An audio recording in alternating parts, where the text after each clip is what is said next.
du verset 25 au verset 27. J'ai lu la parole de Dieu. Près de la croix de Jésus se tenait sa mère, la sœur de sa mère, Marie, femme de Clopas, et Marie-Madeleine. Jésus, voyant sa mère et debout auprès d'elle, le disciple qu'il aimait dit à sa mère, « Femme, voici ton fils. » Puis il dit au disciple, « Voici ta mère. » Dès cette heure, le disciple l'a pris chez lui. Alléluia. Notre Seigneur Jésus-Christ de Nazareth était sur la croix. C'était ses derniers instants de sa vie terrestre. Mais malgré cette souffrance-là,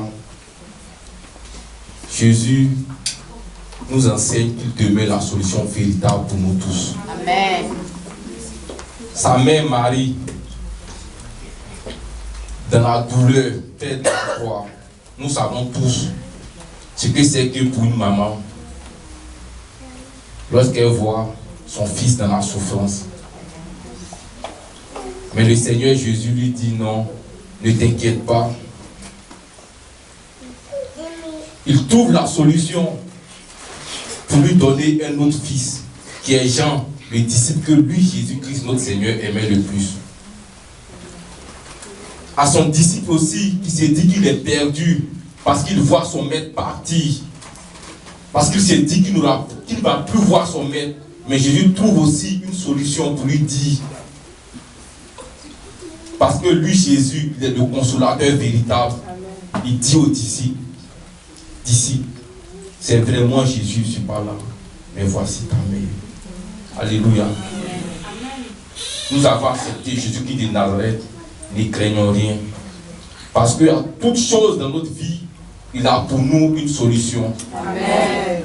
La présence de toutes ces différentes personnes près de la croix de notre Seigneur Jésus démontre différents amours.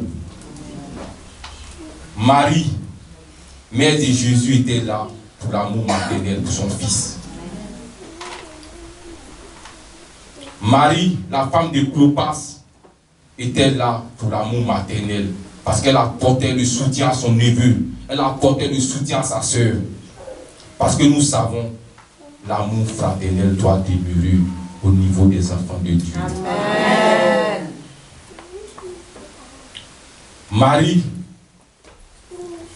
de Madeleine était là et Marie de Magdala était là près de la croix. Elle, le Seigneur avait fait sortir des démons d'elle. Elle était une femme pécheresse, mais elle était là parce que repentie, elle voulait témoigner son amour à Christ. Amen. Le disciple que Jésus aimait le plus était là aussi, pour témoigner son amour à son maître. Il est important que nous restons, que nous nous maintenons sur ce chemin que le Christ a pour nous.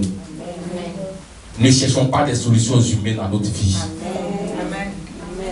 Quand on cherche des solutions humaines, on se détourne de la voie de Dieu. Amen. Un exemple de solutions humaines dans la Bible. Genèse 19, les deux filles de Lot, qu'est-ce qu'elles ont fait pour pouvoir maintenir la descendance de leur père?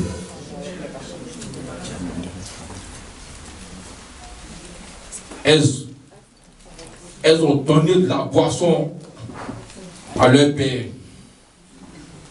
Elles sont sorties avec leur père et elles sont tombées enceintes parce qu'elles voulaient maintenir la descendance pour leur père.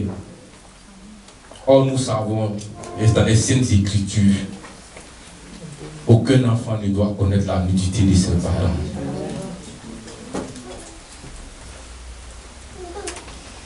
Ne cherchons pas de solutions humaines. Christ est la véritable solution. Zacharie, dans le livre de Luc, Zacharie était en attente. il s'est tourné vers le Seigneur parce que sa femme n'enfantait pas. Quand l'ange a apparu, il dit Zacharie, ta prière a été exaucée. Parce que Zacharie, lui, savait en qui il a mis sa confiance. Il savait que les oreilles de l'Éternel étaient attentives à celui qui est juste. Et que quand tu es juste, tu cries au Seigneur, il te répond. Amen. Ne soyons pas troublés. Recherchons toujours Jésus-Christ. Ayons les regards fixés vers lui. Il va nous accorder ce que notre cœur désire, mais dans son Saint-Nom. Que le Seigneur nous bénisse.